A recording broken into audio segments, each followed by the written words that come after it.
Hello and welcome to Nightline. I'm Brendan Wong. News making the headlines. Calls for unity echoes across the nation as Malaysia celebrates its 62nd Merdeka Day. And 12 dead in chemical factory blast in Western India.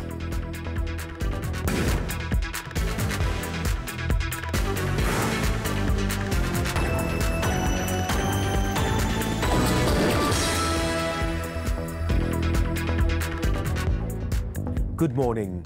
Malaysians have been urged to appreciate peace in addition to the country's well-being and prosperity for all this while by educating themselves to be understanding, tolerant and courteous with one another. In making the statement, the Pakatan Harapan Presidential Council also encouraged the people to avoid the extreme attitude bandied about by certain quarters who are only out to pursue their own political interests. Pakatan Harapan leaders, in a statement issued in conjunction with the 62nd National Day celebration, said Malaysia has no choice but to get back on track and abandon all prejudices and extreme ideologies that could jeopardize the continuous success of its people, who have made a major political reform on May the 9th, 2018. It also reminded the public that everything the country had achieved so far could be lost if the people failed to recognize the sacrifices and hardships of those before them. It added that Malaysia, formed in 1963, has emerged as a multiracial country rich with various cultures and traditions. And despite the diverse races, religions, foods, cultures and customs, the PH government never gets tired of building a united Malaysian nation. The statement was jointly issued by PKR President Datuk Sri Anwar Ibrahim, Parti Pribumi Bersatu Malaysia President Tan Sri Muhyiddin Yassin, DAP Secretary General Lim Guan Eng and Parti Amanah Negara President Muhammad Sabu.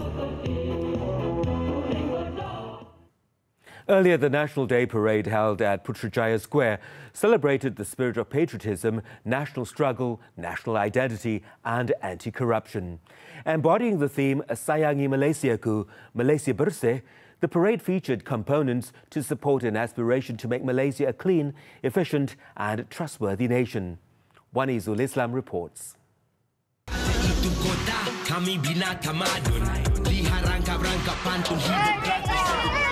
I'm here in Putrajaya for the Merdeka Parade, where thousands upon thousands have gathered here in the capital to celebrate 62 years of Malaysian independence. Merdeka!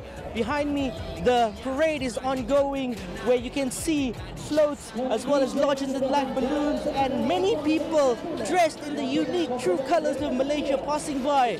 Now, let's head into the crowd and see who's the best dressed as well as what the people think about Merdeka. Let's go. The celebration was graced by the Yang di-Pertuan Agong, who was accompanied by the Raja Pemaisuri Agong, along with the Prime Minister and other cabinet members. Witnessed by millions, the celebration displayed the country's core components of independence, including nationhood, public order and national security. The program kicked off with human graphics performance by over 2,000 school children, followed by the singing of the national anthem and the hoisting of the national flag.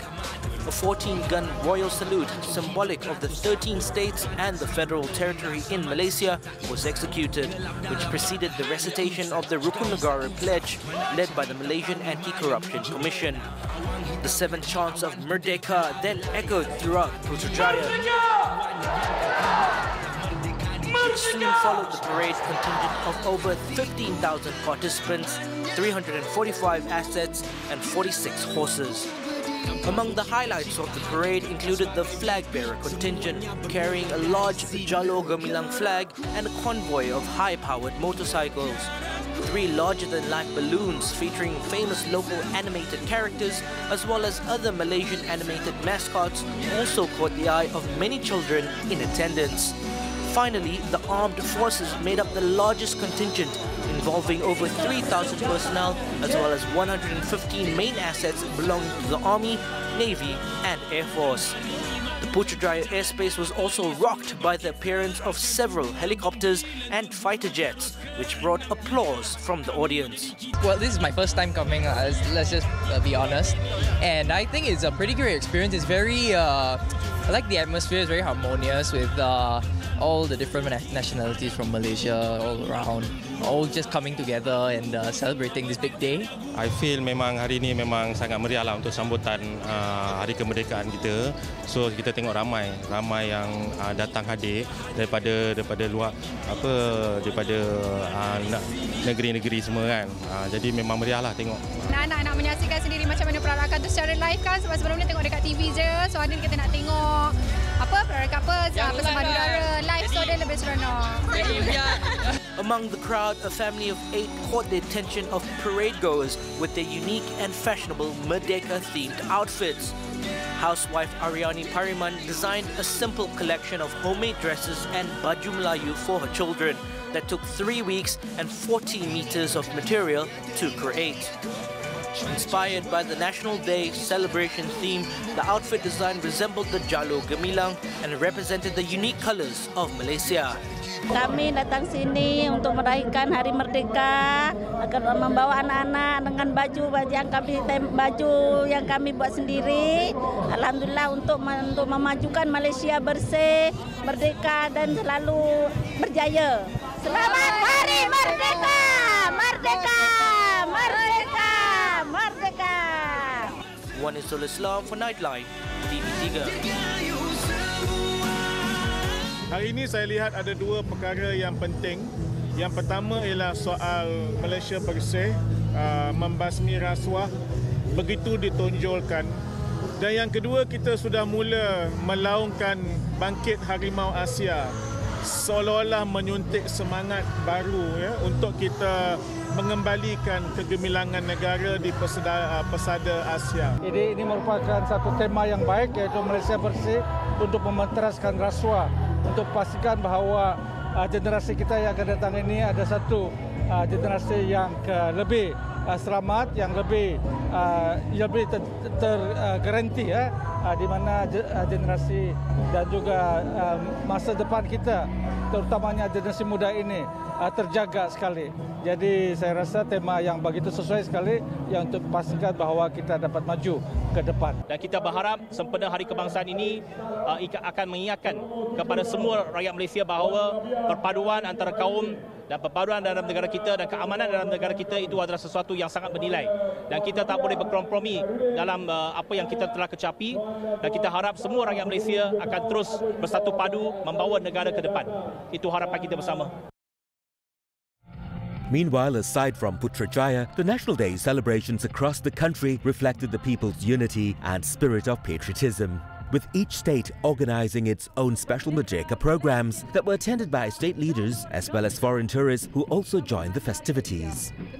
In Perak, more than 10,000 people attended the state-level National Day Parade at Dataran Warisan Taiping, which involved 111 contingents from government departments, uniform teams, schools, statutory and private bodies. Also present at the event were the Sultan of Perak, Sultan Nazrin Shah, and Raja Permaisuri Perak, Tuanku Zara Salim.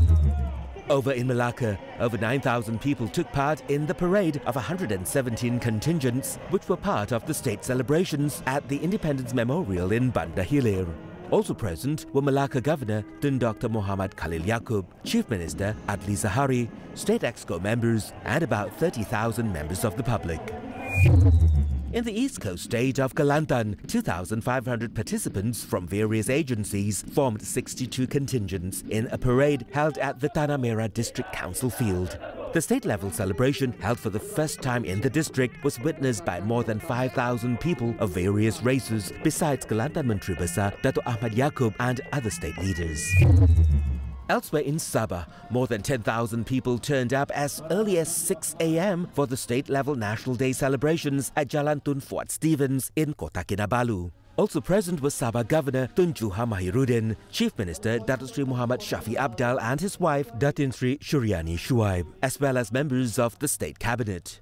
The celebrations included a parade of 172 contingents from schools, tertiary institutions, private corporations, government departments and NGOs. The National Day celebration in Sarawak saw a Merdeka tea reception in Sarike, which was attended by Chief Minister Datuk Patinggi Abang Johari Tun Openg and wife Datin Patinggi Jumaani Tuanku Bujang. More than 850 guests, including state leaders and members from the various ethnic groups in the state, were present at the event. Not many would have known that the announcement on Malaysia's independence was first made by the then Federation of Malaya Chief Minister Tunku Abdul Rahman Putran Al-Hajj in Liverpool, United Kingdom. A group of around 300 students from the Malayan Teachers Training College, MTTC, in Kirby, located about 285 kilometres from London, were the first to find out of our independence from Tunku Abdul Rahman himself when he came to visit them at the institution. Media Prima's correspondent in the UK, Haliza Hashim, has more details on the historic announcement. Over 60 years after the first Merdeka announcement, members of the MTTC Alumni Society, based in Malaysia and other parts of the world, returned to Kirby to commemorate the anniversary of Malaysia's independence. Since the former college closed in 1962, the site has been developed into a housing estate. However, the local council supports the importance of the legacy and placed a plaque on the green titled The Malayan Connection, a permanent information panel remembering the fascinating history of the site. They had surveyed the place and identified the very spot where the main hall was, and not only that, where the stage was, where Tunku Abdul Rahman stood on the stage on the 7th of February 1956, the year that I was in Kirby, and announced to the world that Malaya will become an independent nation on the 31st of August 1957. That was the first ever announcement of independence to Malaya, and that is the significance. And because there is a permanent plaque there, it has become a pilgrimage spot for us. In February 1956, Tunku Abdul Rahman was leading a delegation in London for a conference on the future of Malaya. He made a visit to Kirby and shared the historic news with the Malaysian trainee teachers. The announcement made headlines both in Britain and in the then Malaya. Of course lah, semua apa ni kita teruja nak dengar apa yang Tunku nak beritahu kami. Dan bila kami diberitahu yang yang kami adalah orang pertama yang menerima berita berkenaan dengan kemerdekaan Malaya.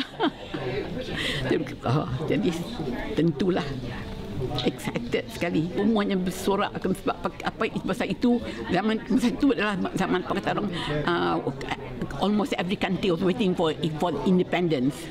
Jadi bila kita Malaysia atau Malaya masa itulah jadi agak unik sikit sebab apa tak ada pertumpahan darah. I just attended and listened to his speech, and that was what I have experience of Tunku coming to college and speaking to us at that time. We were so well known down here. The beauty about being here in a training college, teachers training college, because we were all around the college before this area was built up. After the Second World War, there was an urgent need for teachers in Malaysia. The shortage of educators prompted Britain to offer the facilities in Kirby Fields as a teachers' training college. From 1952 to 1962, the college trained over 1,900 young Malaysian students. Haliza Hashim, Nightline, Kirby, Liverpool.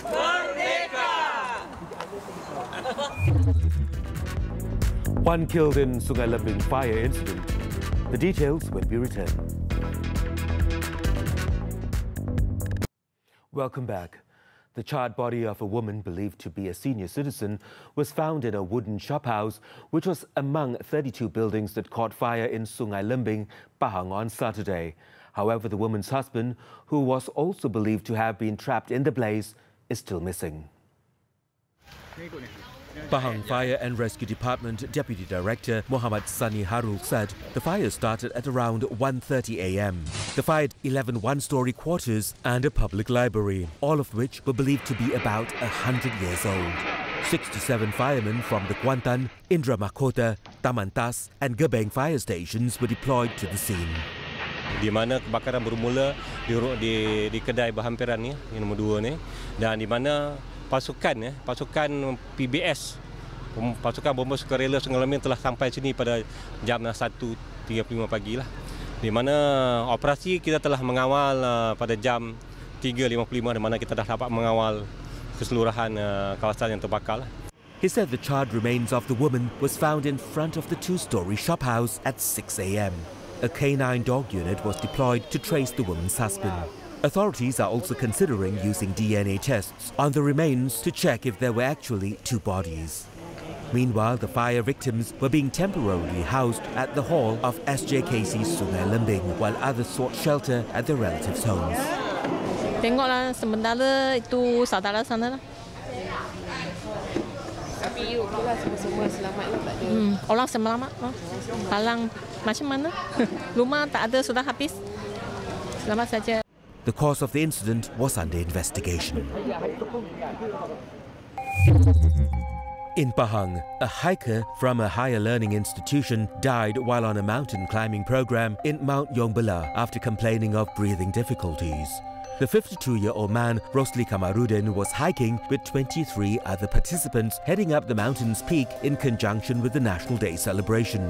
Rosli died in Palaur camp, which takes about 8 hours of hiking from the base. 16 fire and rescue department personnel then rushed to the scene along with 6 police officers.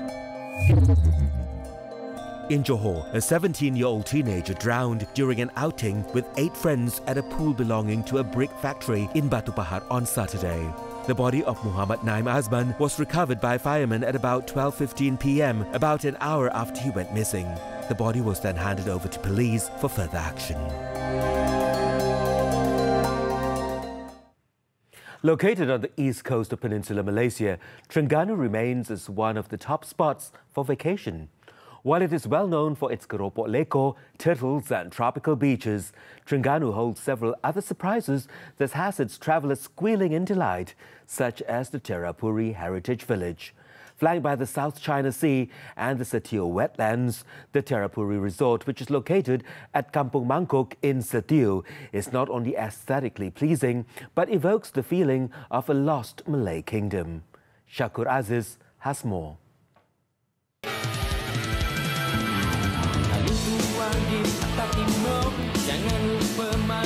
Therapure, which means land of palaces in Sanskrit, initially started as a conservation and restoration project of Terengganu Malay Classic House.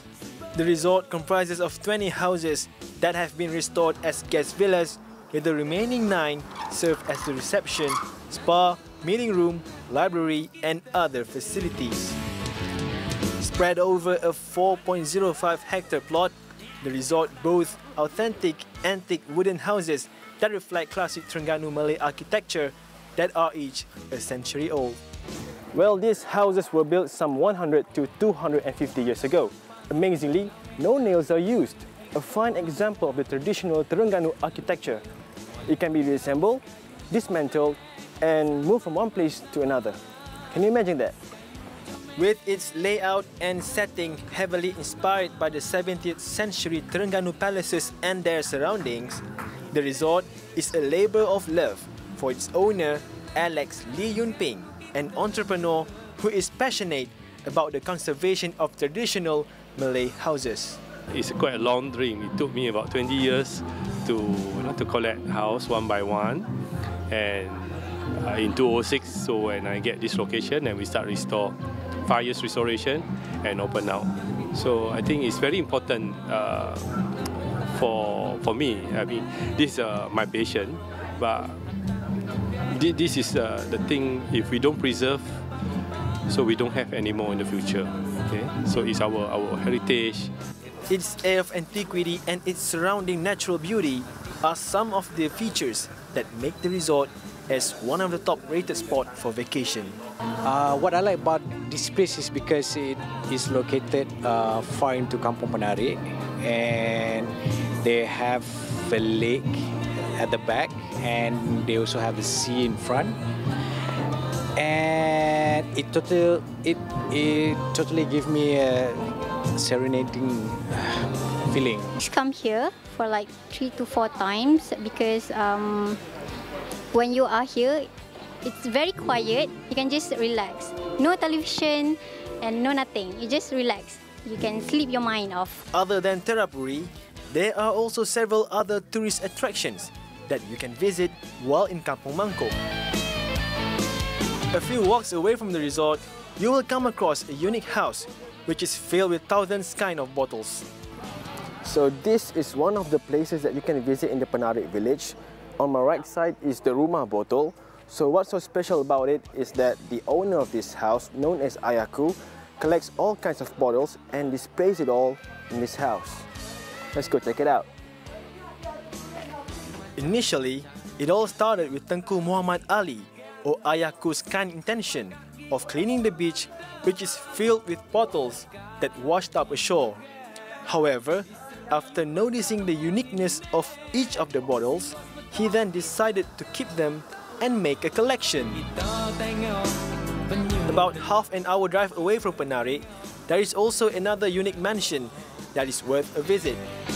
Located in Kampung Losong, the Haji Sus Heritage House radiates the beauty and uniqueness of Malay carpentry architecture. The house once belonged to the family of merchants and was one of the symbols of the middle-class residential complex. Despite being restored recently, you can still spot a few bullet holes and bomb damage sustained during the Japanese occupation. And while in Terengganu, it is a must to visit the latest attraction in the state, the iconic drawbridge, the first one in Southeast Asia. For those who want an up-close view of the bridge, it is highly recommended to take a cruise ride in Kuala Terengganu, which starts and ends at the jetty near the iconic Crystal Moss. The ticket costs 20 ringgit for adults, 15 ringgit for children aged 5 to 12 years old, while those under 5 get a free ride. So this 45 minutes cruise will take you for a ride along the scenic Terengganu River, and it will stop over at the State Museum and several other tourist attractions. So this is definitely an experience not to be missed in Terengganu. Do catch Nightline tomorrow as I explore more fascinating spots in Terengganu. Syakwa Aziz for Nightline TV3.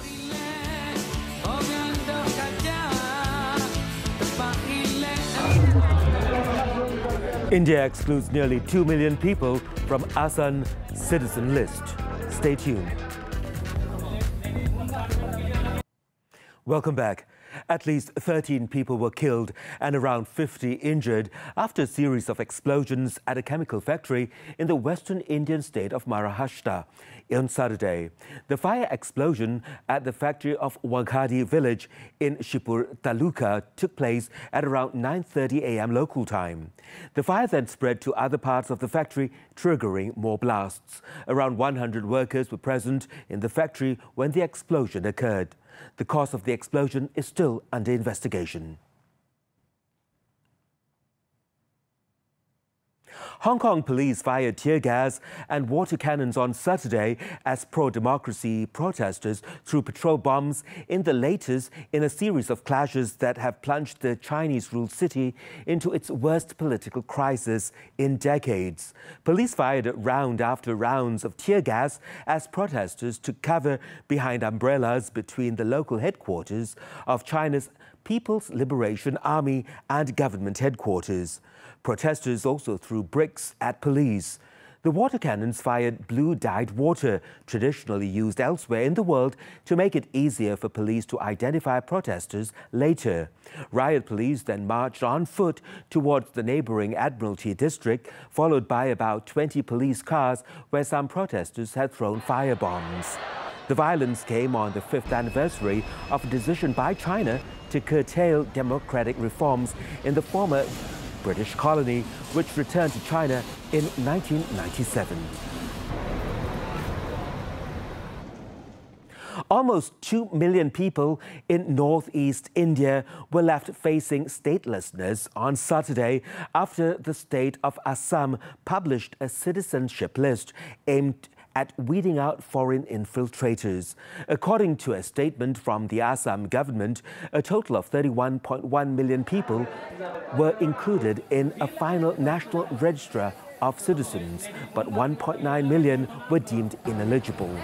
Assam, an impoverished, isolated state of 33 million, has long seen a large influx from elsewhere, including under British colonial rule and around Bangladesh's 1971 War of Independence, when millions fled into India. It is understood that the people left off the list will have 120 days to appeal against their exclusion.